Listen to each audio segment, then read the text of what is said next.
அனைவருக்கும் இனிய வணக்கம். நான் உங்கள் மதுரை ராமகிருஷ்ணன்.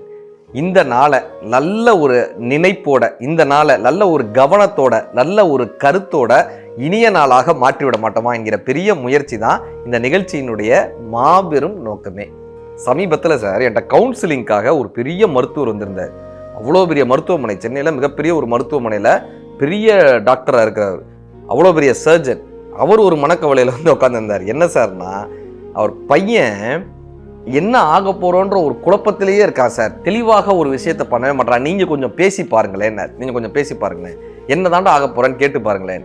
அந்த பையனை கூப்பிட்டு பேசுறோம் சார். அவங்க அப்பா அவ்வளவு செலவழிச்சு அவனை கிட்டத்தட்ட இன்ஜினியரிங்லாம் படிக்க வச்சிருக்காரு. பெரிய காலேஜில் இன்ஜினியரிங், அவ்வளவு காசு செலவழிச்சு.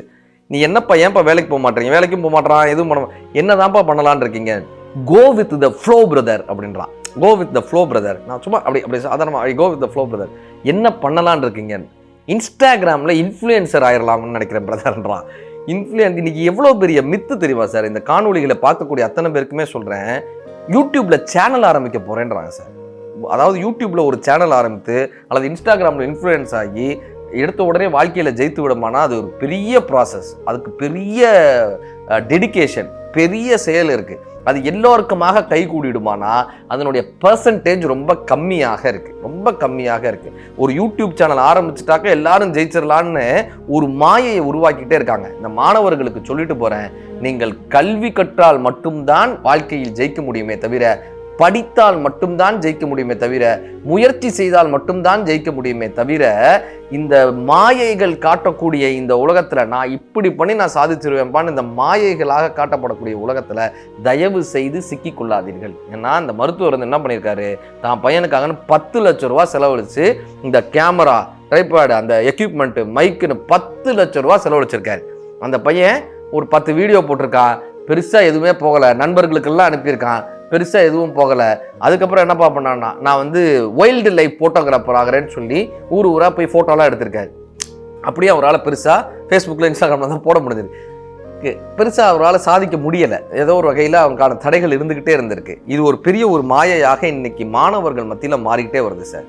நீங்கள் உங்களுடைய தனித்திறமைகளை ஒரு பக்கம் வைத்துக் கொள்ளுங்கள். உங்களுடைய தனித்திறமைகள் அத்தனையும் இருந்தாலும் கூட கல்வி என்பது தான் நீங்கள் கீழே விழுந்தாலும் உங்களுக்கு அடிபடாமல் காக்கக்கூடிய ஒரு பெரும் கருவியாக இந்த கல்வி மட்டும்தான் இருக்கு. சிவகார்த்தியன் அவர்கள் சொல்றாருங்க, நடுவில் கல்வியில் சிறந்த தமிழ்நாடுன்ற நிகழ்ச்சியில் சிவகார்த்தியன் வந்து சொல்றாரு, நான் 2 டிகிரி வாங்கியிருக்கேன், நாளைக்கே நான் நடிக்கிறேன்னா கூட என் படிப்பை வச்சு என்னால் வாழ்க்கையை நடத்திட முடியும்னு சிவகார்த்தியன் அவர்கள் சொல்லியிருக்காரு.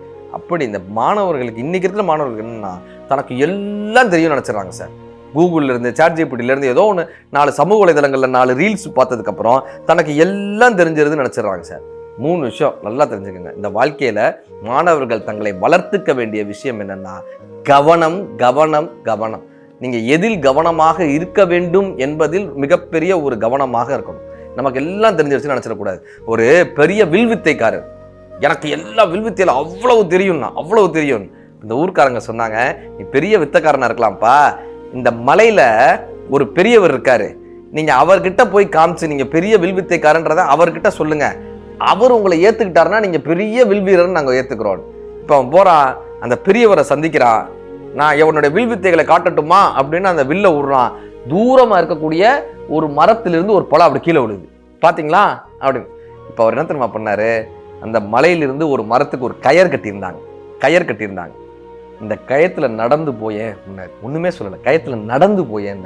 அவனும், நான் அந்த கயத்துல எப்படிங்க நடக்க முடியும், அதுவும் அந்த மரம் வரைக்கும் எப்படி சார் நடக்க முடியும்னா. இப்போ அந்த பெரியவர் சிரிச்சுக்கிட்டே அந்த கயத்துல நடந்தாரு, உன்னுடைய வில்லையும் அம்பையும் கொடுனாரு, நீ எங்க எய்த சொல்றன்னு அந்த கயறு மேல நின்று சார், கீழே மலை, பள்ளத்தாக்கு, பெரிய பள்ளத்தாக்கு, அந்த கயறு மேல் நின்று சாதாரணமாக அந்த வில்ல, அந்த அம்பை விட்டார் சார். அந்த பழம் அப்படியே கீழே விழுந்து. அவர் சொன்னார், உன்னுடைய கவனத்தில் கவனமாயிரு, சுற்றி என்ன இருக்கிறது என்பதை கவனிக்காமல், சுற்றி நடக்கக்கூடிய விஷயங்களை கவனிக்காமல், எவன் ஒருவன் தன் திறமையின் மீது மட்டும் நம்பிக்கை வைத்து பயணிக்கிறானோ அவனுக்கு இந்த பிரபஞ்சம் உதவும்னு கற்றுக் கொடுத்தார். இந்த கயிறுன்றது உனக்கான பயத்தை உருவாக்குதா, நம்மால் நடந்து விடுமா என்ற தயக்கத்தை உருவாக்குதா, எல்லாவற்றையும் கடந்து எவன் ஒருவன் நிற்கிறானோ அவன்தான் சிறந்த வீரன் அந்த குரு கற்றுக் கொடுத்துட்டு போறார். இன்னைக்கு அந்த கவனம் நம்மிடம் இருக்கிறதா சார்? ஒரு மெடிக்கல் காலேஜில் ஒரு ப்ரொஃபஸர் பாடம் நடத்துறாரு, எல்லா ஸ்டூடெண்ட்ஸையும் நிப்பாட்டி வச்சு ஒரு பாடம் நடத்துறாரு. மெடிக்கல் படிக்கக்கூடிய ஸ்டூடெண்ட்ஸ்க்கு அருவருப்பு இருக்கக்கூடாது. 2வது, கவனம் அதிகமாக இருக்கணும். இந்த 2 விஷயம் தான் ரொம்ப முக்கியம். அருவருப்பு இருக்கவே கூடாதுன்னு சொல்லி ஒரு பவுல்ல சாக்கடை தண்ணி, நல்லா கவனிச்சுங்க, சாக்கடை தண்ணி புழுவா நெளியுது சாக்கடை தண்ணியில. எல்லாம் நல்லா பாருங்க. அப்படியே அந்த சாக்கடை தண்ணியை காமிச்சு ஒரு விரலை உள்ளார விட்டு அதை வாயில வச்சாரு சார், வாயில வச்சாரு. இப்படி யாராவது பண்ணினீங்கன்னா உங்களுக்கு 10 மார்க், இன்டர்னல் மார்க் 10 மார்க் போட்டுருவேன்னாரு. இப்போ சுற்றி இருக்கிறவங்களாம் பார்த்தாங்க, சாக்கடை தண்ணியை எப்படியா வாயில வைக்க முடியும், 10 மார்க்குக்காக எல்லாம் தயங்கி நிற்கிறாங்க. எல்லாம் ஐயோ இது எப்படி வைக்கிறது எப்படி வைக்கிறது. ஒருத்த மட்டும் வந்தான், சார் 10 மார்க் போட்டுருவீங்களா சார்? 10 மார்க் போட்டுருவோம். கண்டிப்பாக போட்டுருவீங்களா சார்? போட்டுருவார். அவர் அந்த சாக்கடை தண்ணியை காமிச்சா, அவன் தொட்டு வாயில வச்சுட்டாங்க. வச்ச உடனே வாந்தி எடுத்து, அந்த ஸ்மெல்ல வாந்தி எடுத்து மயக்கம் போட்டே விழுந்துட்டான். அவனை தண்ணி தெளிச்சு எழுப்புனாங்க. எழுந்திரிச்சோடனே கேட்டான், சார் 10 மார்க் போட்டுருவீங்களா சார்? 10 மார்க். அவர் சிரிச்சுக்கிட்டே சொன்னாரு, உனக்கு அருவருப்பும் போகலை கவனமும் இல்லைன்னாரு. அருவருப்பும் போகலை கவனமும் இல்லை. ஏன்? அருவருப்புனால தான் நீ வாந்தி எடுத்த. ஏன் தெரியுமா கவனம் போல?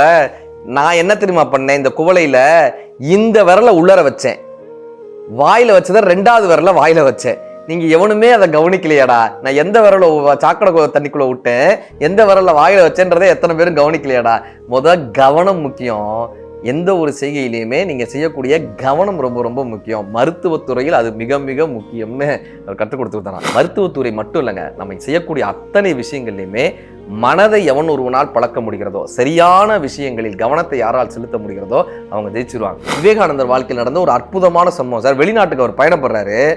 அங்க கன் ஷூட்டிங் காம்படிஷன் வைக்கிறாங்க. கன் ஷூட்டிங், ஒவ்வொருத்தரா கன் அந்த டார்கெட் பார்த்து சுடுறது.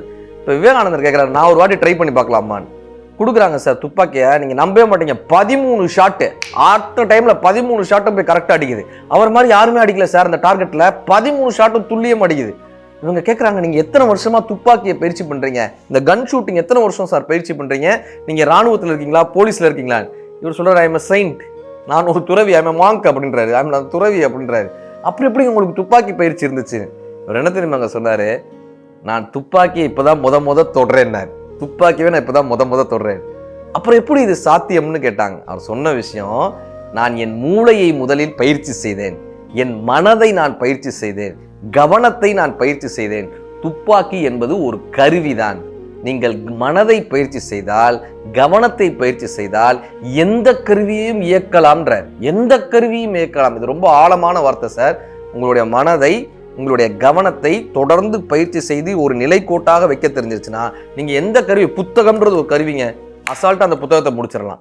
துப்பாக்கின்றது ஒரு கருவி, ஒரு விளையாட்டுன்றது ஒரு கருவி. உங்களுடைய மனதை நீங்கள் சரியான முறையில் கவனப்படுத்துவதை பயிற்சி செய்து விட்டீர்கள் என்றால் இந்த நாள் மட்டுமல்ல, எல்லா நாளும் இனிய நாள் தான். நன்றி.